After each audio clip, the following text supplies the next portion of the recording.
So getting into volume 5 of Overlord, The Man in the Kingdom, I will say the thing that really stood out to me that I really thoroughly enjoy about this volume is Climb, Brain, and of course Sebas, and the interactions between them, and that is definitely a major focus in this volume. But of course there are other things also going on. There's always other things going on in volumes for Overlord, especially with the 8 Fingers. You've got Gazef making an appearance. You've also got Blue Rose with Evil Eye, and how Blue Rose and Evil Eye are trying to take down, or at least hinder, the 8 Fingers.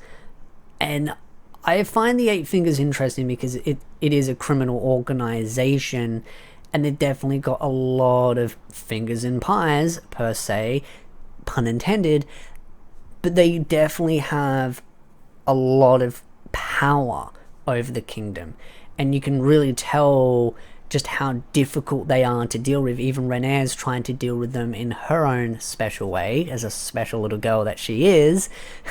Definitely a fruitcake in herself. I love her character. I think she's just so fascinating. I've always enjoyed characters like that are just non-picture perfect, that had just that kind of screw loose. But trying to see them try to put the screws to the 8 Fingers and trying to make their life difficult, and the back and forth is definitely fun and interesting, because the 8 Fingers are very deep embedded in many different pockets, per se. As I said before, many fingers in pies. But dealing with Blue Rose, like, they're trying to deal with it, but they deal with one problem, then they realize, well, it's only really like a small part to a bigger thing, and there's all this encryption stuff which Renee was able to do easily, so it shows Renee's real high intelligence. And then you've got Climb also trying to help where he can, and Climb's very limited on what he can and cannot do. And then the training that he goes through with Gazef, which isn't meant to be made public, but they try to do a little bit of training on the side. Gazef realizing that he's not as strong as he thought he was. The same goes with Brain. Brain's still trying to find a purpose in life because he just feels like an empty shell, because after fighting Shoutir, he's no longer the big kid in the block, and his arrogance definitely made it a very big fall. He definitely had a big fall from reality. And so he's trying to find a place in life, and that's where he bumps into Sebas, Climb, and all these things are connected in small little ways, but they're their own little sort of pocket of a story, and that's what I really love. They're all somehow intertwined. Like, Sebas is dealing with some issues that end up involving the 8 Fingers, because he ends up picking up a girl on the street, he ends up healing that, and that of course deals with some drama with Solution, because Solution doesn't approve of it, and she sees it as a direct betrayal. And this is something that I've talked about many times in many videos, is the whole idea of betrayal.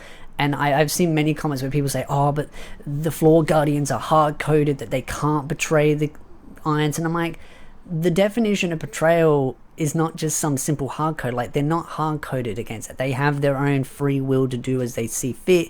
It's just they're very loyal to Irons, but at the same time, they can do things that maybe Irons may not approve, and that could be seen as direct betrayal, as Solution sees that, because what Sebas has done, the Solution is seen as betrayal, but Sebas is merely just following his teachings from his master or his creator, and doing what he believes is best, and thinks that, well, I'm not going to bother Irons with trivial little tasks. Whether that's really what he thinks is the next question, because, hey, he might be really truly thinking, you know, it's trivial tasks. But at the same time, the argument that Sebas brings up about how Irons would tell them to free think for themselves is a very valid point.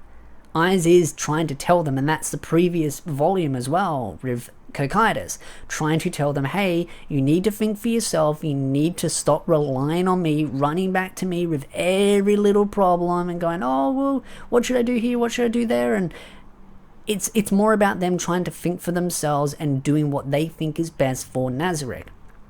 But what they might think is best for Nazarick, another individual might think is betrayal. And that's what I mean by it's an interesting kind of dilemma.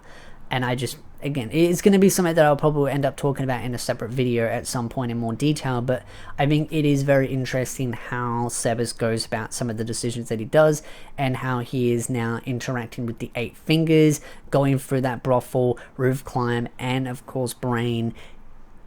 And how that turned out, that was definitely a very, very insane scene, because you see the way Sebas just rolls in there and just pummels the guy. It's like a backhand of the life. It's just, yeah. And I love the way Sebas is just so, oh, I just love his personality, because he's just like that perfect butler. Absolute perfect. I remember when I made my first ever video on Sebas, which is now long deleted, but I accidentally called Sebas Sebastian. And in a way, it kind of reminds me of Sebastian from Black Butler. And I think that's maybe why back then I called Sebas Sebastian, because he's got such an aura about him. Sure, Sebastian from Black Butler's got a little bit more sass and all that kind of stuff, but Sebas still has some of that in there, and it's just kind of, I love Sebas. I really do. I love the way he interacts, the way he tries to build on Brain and teach his Brain, and then also Climb as well. And there's these little building blocks of them learning, growing, and kind of looking up to Sebas. But then, of course, you go back to the Eight Fingers and some of the stuff going on, and how Blue Rose, Renair, Evil Eye, all of them. It's just so much going on, and I really love those little moments where you get to see how the world changes, and not just it being focused on Irons. And that's the thing about the previous volume. People complained about how it was all about the lizard people, and it needs to be more about Irons. But to me, it's fun to see other characters grow and develop, because the writer has a way about writing other characters and making you feel really attached to them. But at the same time, the concern with being attached to side characters or characters that aren't part of Nazarick is that they could just one day maybe disappear, and that is definitely a possibility. But I still really do love being attached to I just like Climb, because I just think he's a good kid. He's trying to do the right thing, and he's trying his absolute best, but his background and his heritage also makes things a little bit difficult, because people kind of look down on him because of who he is. But then Renair doesn't care anyway, but Renair is a special case. The ending for that is kind of funny. It's just Renair is just a couple of fries short of a Happy Meal. Let's just say that.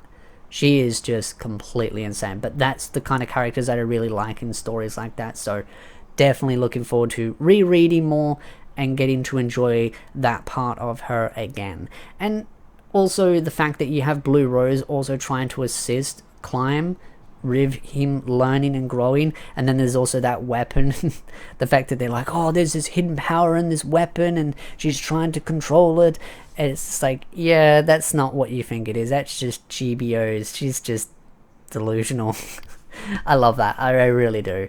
But at the same time, you see how they see it, and then you realize as a viewer, you're like, nope, that's just someone being a little bit cuckoo. Not Renair cuckoo, but just kind of like a young child's mind, kind of immature. So I'd love to know your thoughts in the comment section down below. What do you like about this particular volume? To me, it's just the focus on Sebas, Climb, and again, Brain.